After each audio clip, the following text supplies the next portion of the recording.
ইলেকশ্যনলৈ মই যোৱা ২৬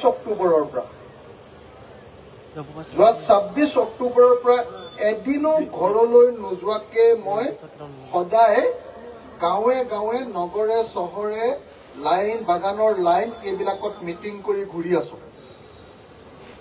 মোৰ এটাই উদ্দেশ্য যে ২০২৬ চনৰ বিধানসভা নিৰ্বাচনত বিজেপি চৰকাৰখনক ব্ৰহ্মপুত্ৰত দলিয়াই দিম। সঁচাকে কৈছো মই আপোনালোকক, সঁচাকে কৈছো। ২৪ ঘণ্টা মই এতিয়া এটাই কাম কৰি আছো, এটাই দিনে ৰাতিয়ে মোৰ এটাই কাম। এতিয়া মই সপোনো দেখো এটাই যে বিজেপিক হৰুৱালো। মই মানে এনে থকা অৱস্থাতো মই অনবৰতে ভাবি থাকো যে কেনেকে বিজেপিক হৰুৱাম। মোৰ চিন্তা চেতনা অকল এটাই যে বিজেপি RSS নামৰ এই একেবাৰে ভয়ংকৰ ৰাজনৈতিক দলটোক অসমৰ পৰা বিদায় দিব লাগে। অসমৰ পৰা ধৰ্মৰ ৰাজনীতিটো বন্ধ কৰি দিব লাগে। ধৰ্মৰ ৰাজনীতি। বিজেপি হ'ল হিন্দু সাম্প্ৰদায়িক মৌলবাদী দল আৰু AIDF-টো হ'ল মুছলমান সাম্প্ৰদায়িক মৌলবাদী দল। আপোনালোকে কোনোবাই ভাল পায় বেয়া পায়, মই কাকো খাতিৰ নকৰোঁ। মই যেনেকে বিজেপিক গালি পাৰোঁ তেনেকে মই AIDF-কো গালি পাৰোঁ। খোলা খুলি কথা, কোনোবাই ভালো পাব পাৰে, আপোনালোকে বেয়াও পাব পাৰে। মোৰ শপত, মই কচম খাইছো যে ২০২৬ চনত হিন্দু সাম্প্ৰদায়িক দল বিজেপি RSS আৰু মুছলমান সাম্প্ৰদায়িক দল AIDF, এই দুইটা দলক ব্ৰহ্মপুত্ৰত উটুৱাই নিয়া। মই মানে ধেমালি কৰি কৈ থাকো সদায়, মই সদায় মিটিংবিলাকত ধেমালি কৰি কৈ থাকো বোলো ২০২৬ এইবাৰ মামা আৰু চাচা দুইজনকে এখন চকীত বান্ধিম, গামোচাৰে বান্ধিম। তাৰপিছত এইফালে হিন্দু এইফালে মুছলমান, হিন্দু আৰু মুছলমান চব মানুহে লগ লাগিম, এনেকে কৰিম, এনেকে কৰি একদম ব্ৰহ্মপুত্ৰৰ দ ঠাইলৈ দলি মাৰিম। ভাল হ'বনে বেয়া হ'ব? ভাল হ'বনে বেয়া হ'ব? ভাল হ'বনে বেয়া হ'ব? সঁচাকে কওক। মই একদম সঁচাকে কৈছো, ২৪ ঘণ্টা এটাই কাম কৰি আছো যে এই দুইটা পাৰ্টিক যদি খেদিব নোৱাৰো, অসমত কোনোৱেই শান্তিত থাকিবলৈ নাপায়। হয়নে নহয় কওক? হয়নে নহয় কওক? এটা মুৰ্গীৰ ডিম, আপোনালোকে মুৰ্গীৰ ডিম বুলিয়ে কয় নে? মুৰ্গীৰ ডিম বুলিয়ে কয়। এটা মুৰ্গীৰ ডিম ভাইৰ বেহেনো অহাৰ আগতে, কোনটা মানে ভাইৰ বেহেনটো কোন? ভাইৰ বেহেনো আমাৰ প্ৰধানমন্ত্ৰী হোৱাৰ আগতে এটা মুৰ্গী ডিমৰ দাম আছিলে ৩ টকা। হয়নে নহয় কওক? এতিয়া কেইটকা? 10 টকা। কেইটকা দাম বাঢ়িলে? কেইটকা দাম বাঢ়িলে? ৩ টকাৰ পৰা 7 টকা। এটা মুৰ্গীৰ ডিমৰ দাম বাঢ়িলে 7 টকা। কোনোবা মানুহে ক'ব পাৰিছে নেকি যে মুৰ্গীৰ ডিমৰ দাম কিয় ইমান বঢ়াইছ? যদি কোনোবাই কয় সেইটোৰ নাম অখিল গগৈ, আৰু যেতিয়াই মই কওঁ যে মুৰ্গীৰ ডিমৰ দাম কিয় বঢ়াইছ, তেতিয়া কয় যে ই মুছলমানৰ পক্ষ। কয়নে নহয়? ইয়াৰ চব প্ৰশ্নৰে উত্তৰ হিন্দু মুছলমান। হয়নে নহয় কওক আপোনালোকে? মই সেইদিনা কৈছো, হিন্দী চেনেল এটা, ইণ্ডিয়া টুডে বুলি চেনেল এটাই মোক সুধিছে, বোলে কিয় অনবৰতে বিজেপিক গালি পাৰ? মই বোলো সিহঁতৰ চব্জি যিটো আঞ্জা বনায়, আপোনালোকে চব্জি কয় নে আঞ্জা কয়? চব্জি কয়। সেই চব্জিটোত অকল এটাই মছলা থাকে, সেইটো হ'ল মিয়া। হয়নে নহয়? মুছলমান হয়নে? সদায় মই বোলো আৰু মোৰ মিয়া মছলা খাবলৈ মন নাই, আৰু এইবাৰ মই অসমৰ পৰা মিয়া মছলাটো নাইকিয়া কৰি দিব খুজিছো। কথাটো বুজিছে নে? সদায় চব কথাতে মিয়া কয় নে নকয়? এই অসমখন খালে মিয়া আহিব। মইতো দেখি আছো যে মোৰ অসমখন খালে নৰেন্দ্ৰ মোদী, অমিত শ্বাহ আৰু হিমন্তই, হয়নে? কোনেও হিমন্তৰ নামো ল'ব নোৱাৰে, কোনেও নৰেন্দ্ৰ মোদীৰ নামো ল'ব নোৱাৰে, কোনেও অমিত শ্বাহৰ নামো ল'ব নোৱাৰে। নাম কোনোবাই যদি লয়, আনকি ফেচবুকতো যদি নামটো লয় সিহঁতৰ, তেতিয়াহ'লে লগে লগে জেলত ভৰাই দিয়ে। হয়নে নহয়? হয়নে নহয়? আৰু সেইটো যদি কেনেবাকে মুছলমান মানুহ হয়, সেই মানুহজন যদি চৰকাৰক গালি পৰা মানুহটো যদি কেনেবাকে মুছলমান হয়, তেতিয়াহ'লে পুলিচে ধৰি নিব আৰু ৰাতি 12টা বজাৰ পাছত জাগা দেখুৱা বুলি নিয়া বুলি কৈ গুলিয়াই মাৰি দিব।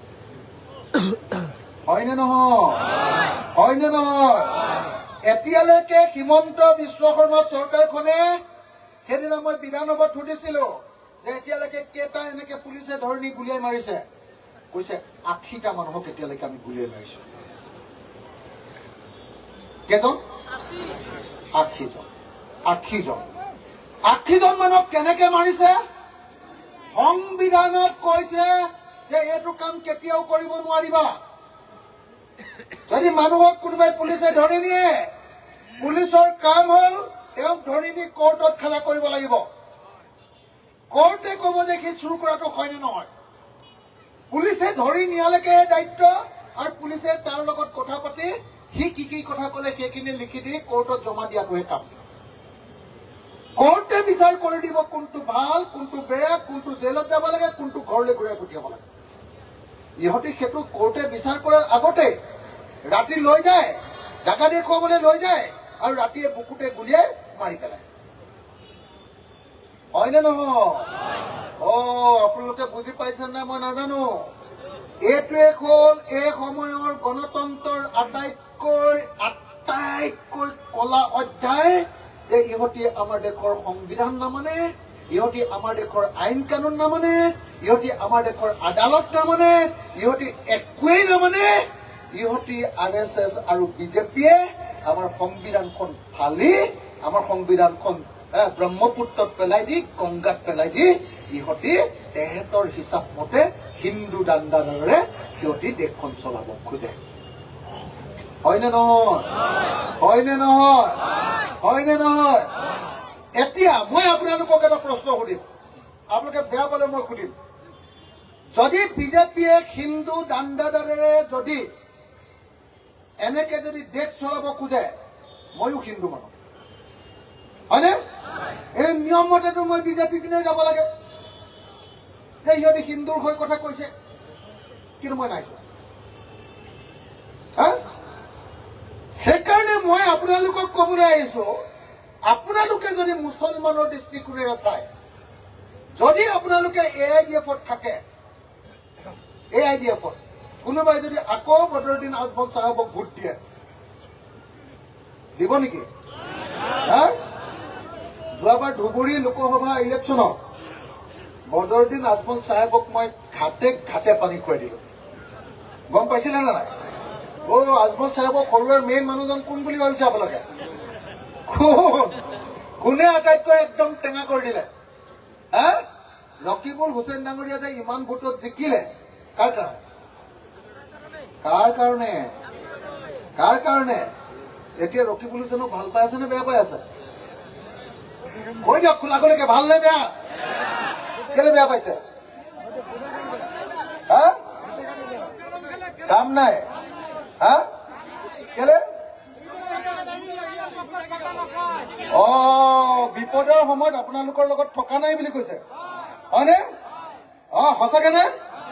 বিপদৰ সময়ত আপোনালোকৰ লগত আপোনালোকৰ MP-জন নাই বুলি ক'ব খুজিছে।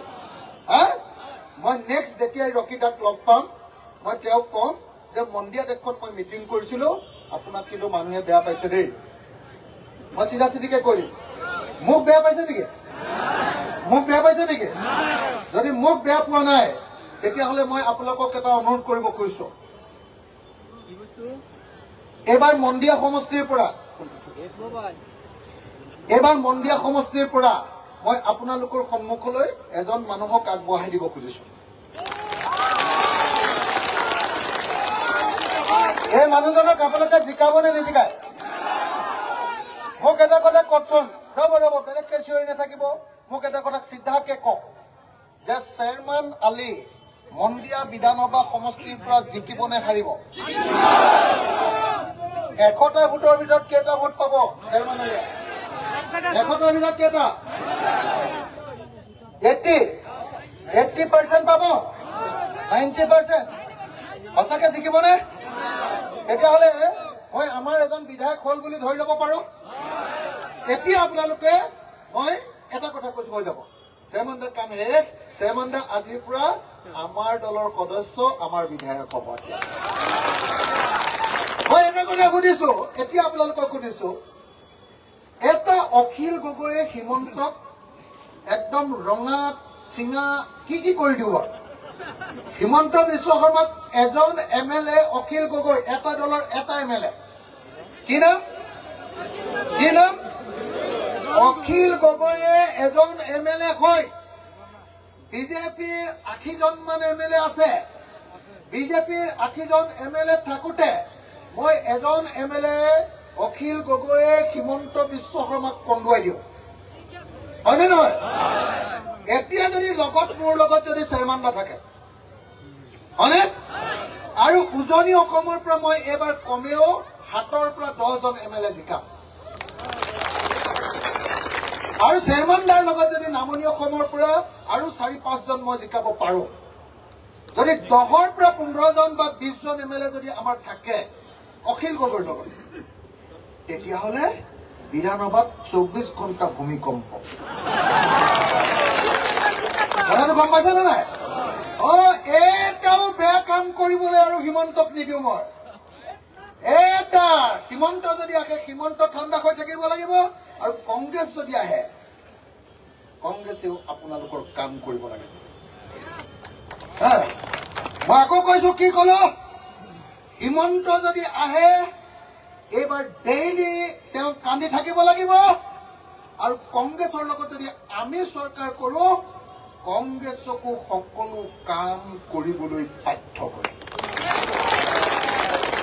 ভাল হ'বনে বেয়া হ'ব ভাল হ'বনে বেয়া হ'ব ভাল হ'ব এতিয়া আমি চৰকাৰ কৰিলে কি কাম কৰিম চৰকাৰ কৰিলে কি কাম কৰিম মই কৈ গৈছো মই 5টা কাম কৰি দিম আপোনালোকক 5টা কাম আমনি পাইছে নেকি উঠিছে যে কেনে আমনি পাইছে নেকি কোনোবাই নাই পোৱা এই তাত চিট কেইটামান খালী আছে অলপ বহি দিয়ক মানুহ ইমান থিয় হৈ আছে এই চিট কেইটাত বহি দিয়ক চিট কেইটামান খালী হৈ আছে তাত বহি দিয়ক মই আৰু 10 মিনিট 15 মিনিট ক'ব পাৰিম নে নোৱাৰিম পাৰিম আমনি লাগিছে নেকি ঠাণ্ডা লাগিছে নেকি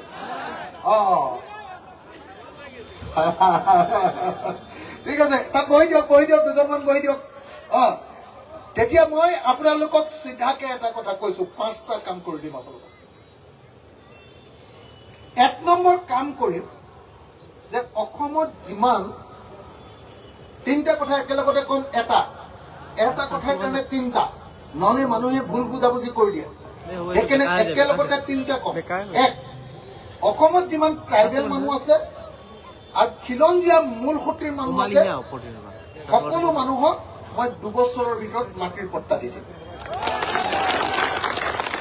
2 মই অসমত যিমান চাহ বাগানৰ মানুহ আছে চাহ শ্ৰমিকক 2 বছৰৰ ভিতৰত পুৰা মাটিৰ পট্টা দি দিম আৰু 3 অসমত যিমান মুছলমানে হওক বা অন্য ধৰ্মৰ মানুহে হওক যি 71 চনৰ আগতে আহিছে অসমলৈ যাৰ 71 চনৰ পৰা যাৰ পৰিয়ালৰ ভোটাৰ তালিকাত নাম আছে মই 100% পৰিয়ালক মাটিৰ পট্টা দিয়া ব্যৱস্থা ভাল হ'বনে বেয়া হ'ব সঁচাকে ভাল হ'বনে বেয়া হ'ব হিমন্ত বিশ্ব শৰ্মাই কিছুমান মানুহক পট্টা দিছে কিন্তু পট্টা দিওঁতে পইচা লৈছে প্ৰিমিয়াম মই সকলো মানুহকে ফ্ৰীকে মাটিখিনি প্ৰিমিয়াম নোলোৱাকে ফ্ৰীকে মাটিখিনি তেওঁলোকৰ নামত পট্টা কৰিম 2 এই যে মাটিখিনি দিলো মাটিখিনিত মই খেতি কৰিবৰ কাৰণে 5টা কাম কৰি দিম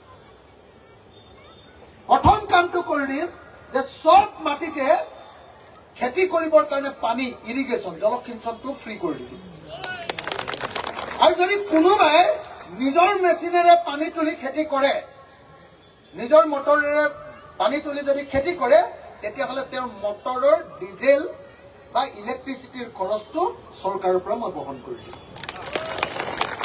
ভাল হ'বনে বেয়া হ'ব এইটো? ভাল হ'বনে বেয়া হ'ব? এইটো 1 নম্বৰ কাম কৰিম। 2 নম্বৰ, মই 2 নম্বৰ কামটো কৰি দিম যে প্ৰত্যেকখন গাঁৱত মই 5খন ট্ৰেক্টৰ দিম চৰকাৰৰ পৰা। কাৰণ দুখীয়া মানুহবিলাকে ট্ৰেক্টৰ কিনিব নোৱাৰে। এতিয়া 3বাৰেই খেতি কৰি থাকিব লাগিব। এনেই লোকৰ ঘৰৰ পৰা ট্ৰেক্টৰ আনিলে বহুত পইচা খৰচ হৈ যায়, হয়নে নহয়? তেতিয়া দামটো পিছত বেছিকে নাপায়গে, খৰচাটো বেছি হৈ যায়। 1 বিঘা বড়ো ধান বা আহু ধান খেতি কৰোঁতে আপোনালোকৰ 4-5 হাজাৰ টকা খৰচ হৈ যায় নে নাযায়?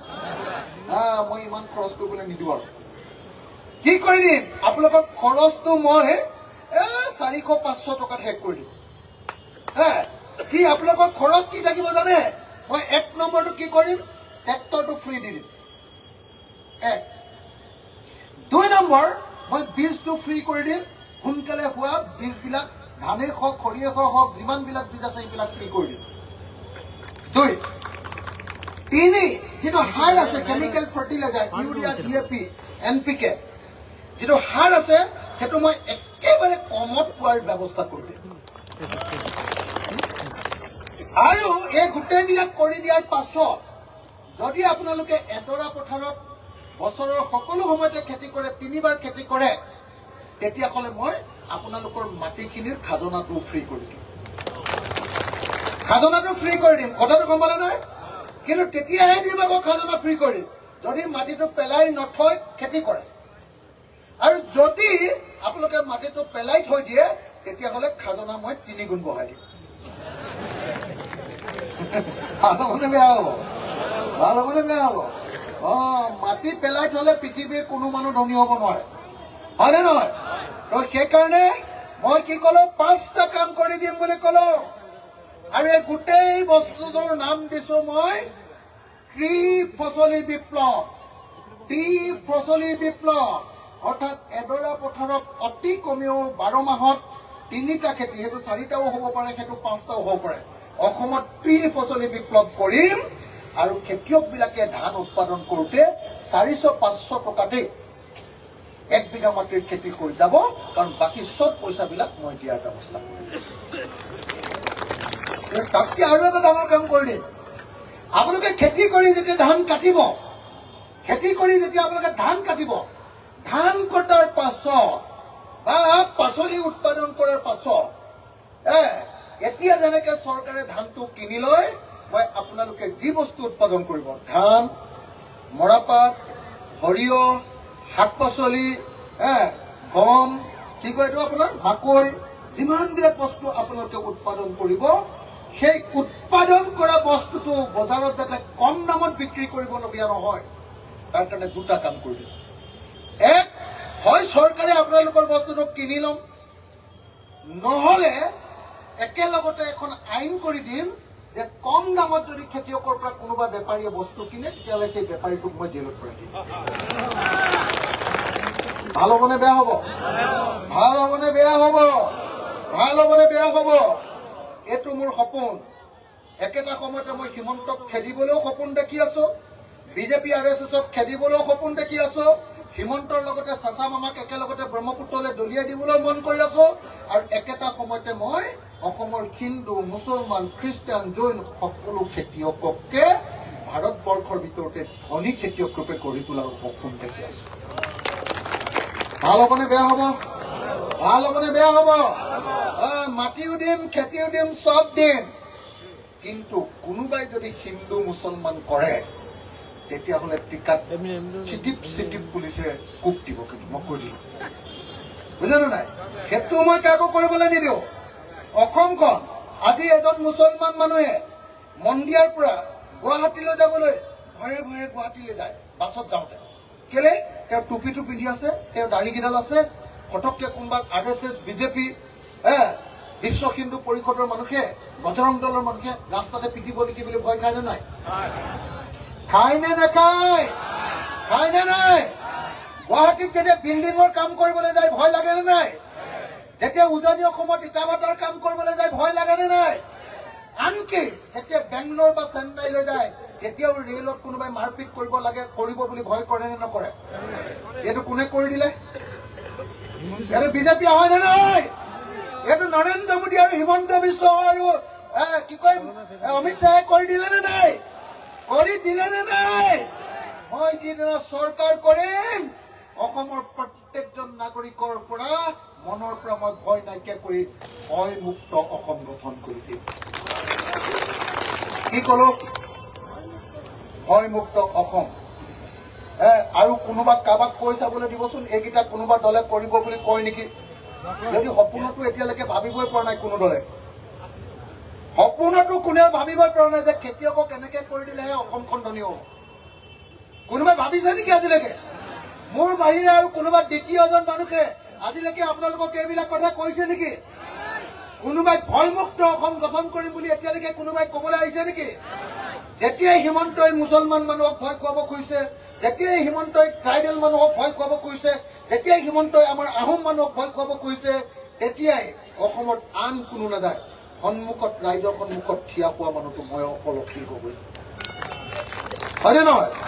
ইয়াৰ পাছতো যদি আপোনালোকে আমাৰ যোগ্য মানুহজনক ভোট নিদি যদি লাংফাং মানুহবিলাকক ভোট দি থাকে পইচাৰ কাৰণে, 2 নম্বৰী বেলেগ বেলেগ কথা কোৱাৰ কাৰণে, লাভ একো নাই। লাভ একো নাই। মই কৈ দিলো, যিদিনা ৰাইজৰ দল শাসনলৈ আহিব সেইদিনা অসমত চব জাতিৰ মানুহে শান্তিৰে থাকিবলৈ পাব। যিদিনা ৰাইজৰ দল অসম যেতিয়া শাসনলৈ আহিব সেইদিনাৰ পৰা অসমৰ দুখীয়া খেতিয়কবিলাকে সন্মানো পাব আৰু টকাও বাঢ়ি যাব। বুজিছে নে নাই? মই আপোনালোকক প্ৰতিশ্ৰুতি দিছো, দুটা বস্তু। এক, মই অসমৰ চব মুছলমান, হিন্দু, খ্ৰীষ্টান, জৈন, বৌদ্ধ, শিখ যিমান ধৰ্মৰ মানুহ আছে, মুঠতে যদি মহিলা হয়, এতিয়া হিমন্তই 1250 টকাকে অৰুণোদয় দিছে। আমাৰ ৰাইজৰ দলৰ চৰকাৰখনে মই সকলো মহিলাকে 3000 টকাকে অৰুণোদয় দিম। অকল মহিলা নহয়, যিমান মতা মানুহবিলাকৰ 65 ইয়াৰ্ছ হৈছে, 65 বছৰ হৈছে, চবকে 3000 কে দিম। চবকে। তাৰপিছত যিবিলাক মানুহ শাৰীৰিকভাৱে অক্ষম, তাৰমানে ফিজিকেলি টেলেণ্ট, তাৰমানে বিকলাংগ বুলি যে কয়, সববিলাককে 3000 দিম। চবকে। আৰু থাৰ্ড জেণ্ডাৰ যে আমাৰ এই গাড়ীত গ'লে যে এনেকে যে হাততালি মাৰি বজাই দিয়ে, কি বুলি কয়? এই হিজৰা বুলি আজিকালি নকয় দেই। আজিকালি হিজৰা বুলি ক'লে পিটন দিব। তৃতীয় লিংগ হয়নে নহয়? হয়নে নহয়? হিমন্তৰ নিচিনাকে বেয়া শব্দ নকব এইবিলাক।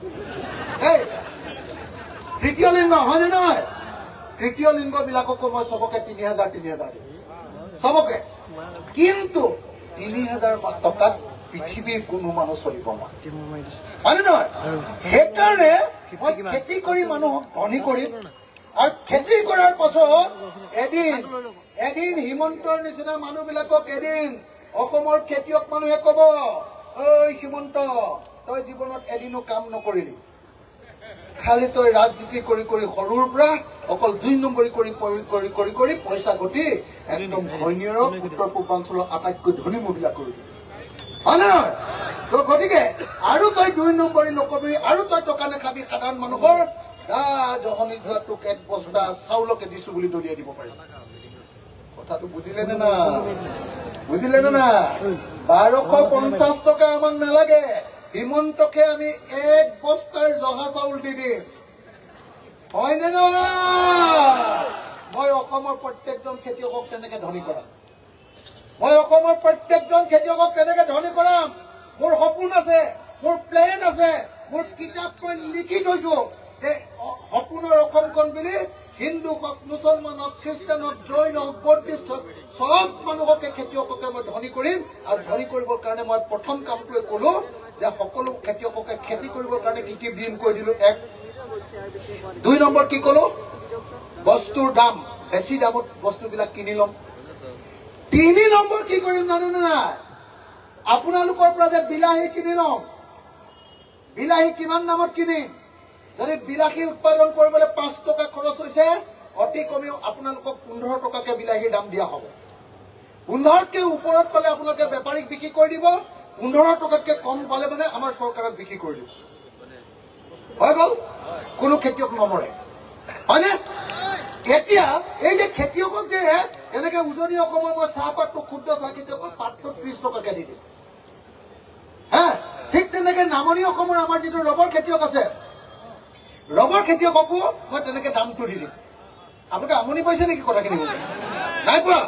তো তেনেকে দামটো দিম, আৰু দামটো দিয়াৰ পাছত তাৰপিছত দামটো দিয়াৰ পাছত যিবিলাক বস্তু মই কিনি ললো, কি কিনি ললো? মই কি কিনি ললো? বোলে গোমধান কিনি ললো, মাকৈ কিনি ললো, হয়নে?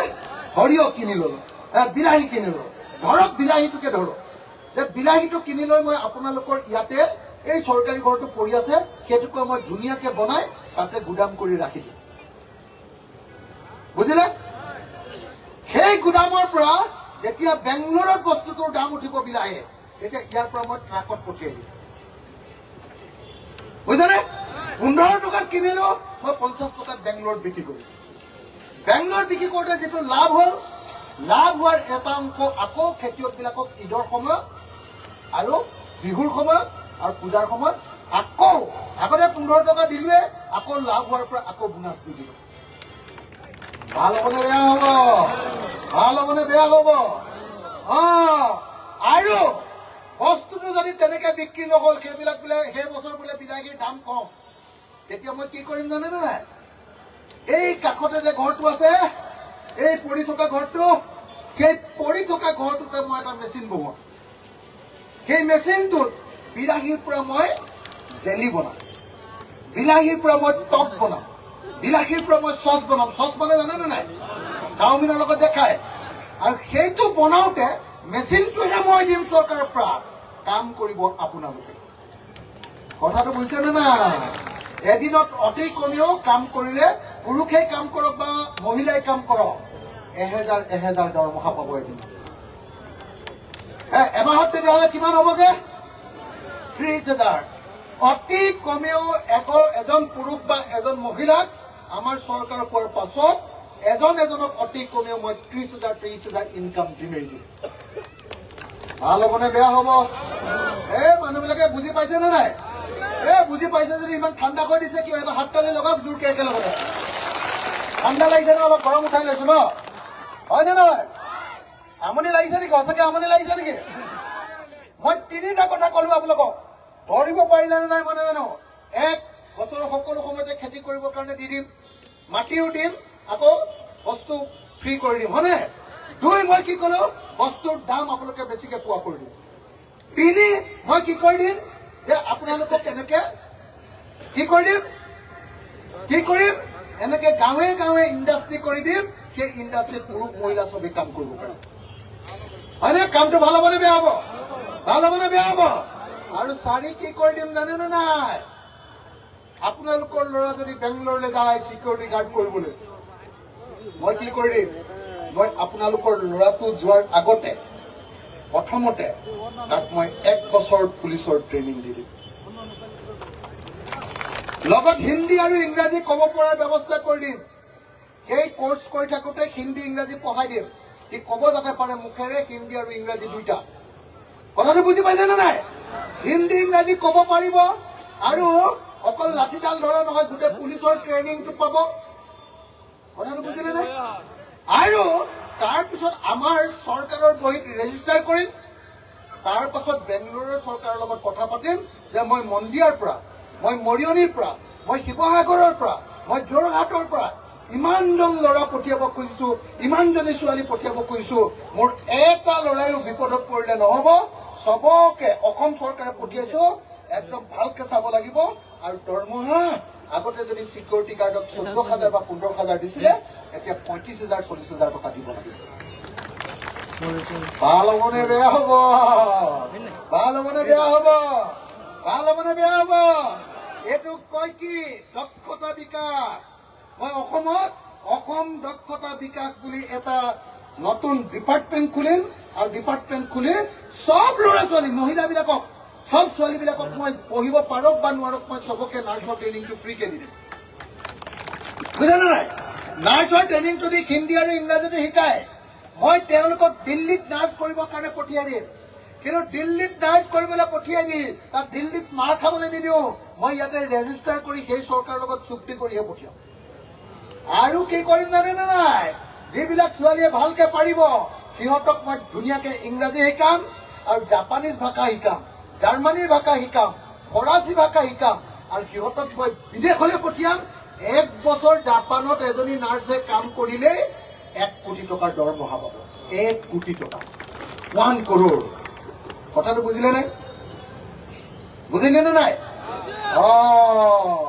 তাৰ পাছত মই আৰু বেছি দীঘলীয়া নকৰো একদম মনত ৰাখিব যিদিনা আমাৰ চৰকাৰ ক'ব আপোনালোকৰ LP স্কুলবিলাকত এটা কোঠাতে 4টা বা 5টা বা 6টা ক্লাছৰুম নাথাকে একেটা ঘৰত আমি এটা কোঠাৰ কাৰণে এটা ক্লাছৰুম মই বনাই দিম মাষ্টৰ 5টা ক্লাছৰ কাৰণে 5জন শিক্ষক আৰু মাষ্টৰবিলাকক মই বাহিৰৰ পৰা মানুহ আনি ট্ৰেইনিং দিম যাতে আমাৰ ল'ৰা খুব ধুনীয়াকে শিক্ষা দিব পাৰে ভাল হ'বনে বেয়া হ'ব হস্পিটেলবিলাক মই 1 নম্বৰ কৰি দিম ভাৰতৰ 1 নম্বৰ হস্পিটেল কৰি দিম ভাল হ'বনে বেয়া হ'ব আৰু আটাইতকৈ ডাঙৰ কাম এটা কৰি দিম সেইটো হ'ল যিদিনা চৰকাৰ কৰিম 5 বছৰৰ ভিতৰত অসমৰ NRC-খন কমপ্লিট কৰি দিম NRC-খন হয়নে আৰু NRC-ত যাৰ নাম ওলাব তাক আৰু কোনেও অসমত ডিষ্টাৰ্ব কৰিব নোৱাৰাকে মই এখন আইডেণ্টিটি কাৰ্ড দি দিম ভাল হ'বনে বেয়া হ'ব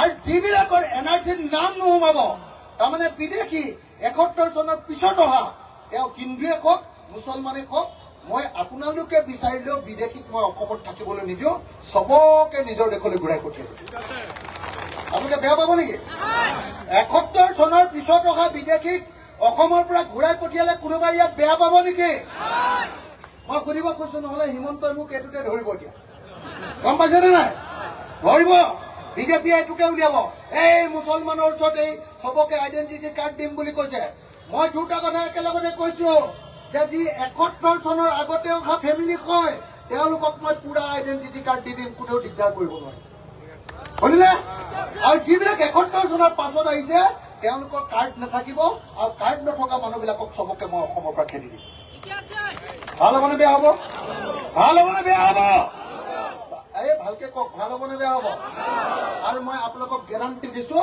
2 বছৰৰ ভিতৰত আপোনালোকৰ ভোটাৰৰ সমস্যা মই 100% শেষ কৰি দিম লাষ্ট আৰু এটা কথা কৈ সামৰণি মাৰিম সেইটো হ'ল নদী খহনীয়া মই ব্ৰহ্মপুত্ৰৰ একদম শদিয়াৰ পৰা ধুবুৰীলৈকে এই গোটেই নদীখনৰ পাৰবিলাকত জিঅ' টেগ লগাই যাতে পাৰবিলাক ভাঙিব নোৱাৰে আৰু মথাউৰিবিলাক ওখ কৰি তাৰ ওপৰত পকা ৰাস্তা বনাই দিয়ে একদম মথাউৰিটো যাতে একদম হেভি হয় তাৰ ব্যৱস্থা কৰি সম্পূৰ্ণৰূপে বানপানী সমস্যাৰ সমাধান কৰি দিব খোজো ভাল হ'বনে বেয়া হ'ব আৰু খহনীয়াৰ পৰা প্ৰত্যেকজন মানুহক মই মাটিও দিম আৰু খহনীয়াটো নাইকিয়া কৰি দিম ভাল হ'বনে বেয়া হ'ব এতিয়া বেছি দীঘল আৰু বেছি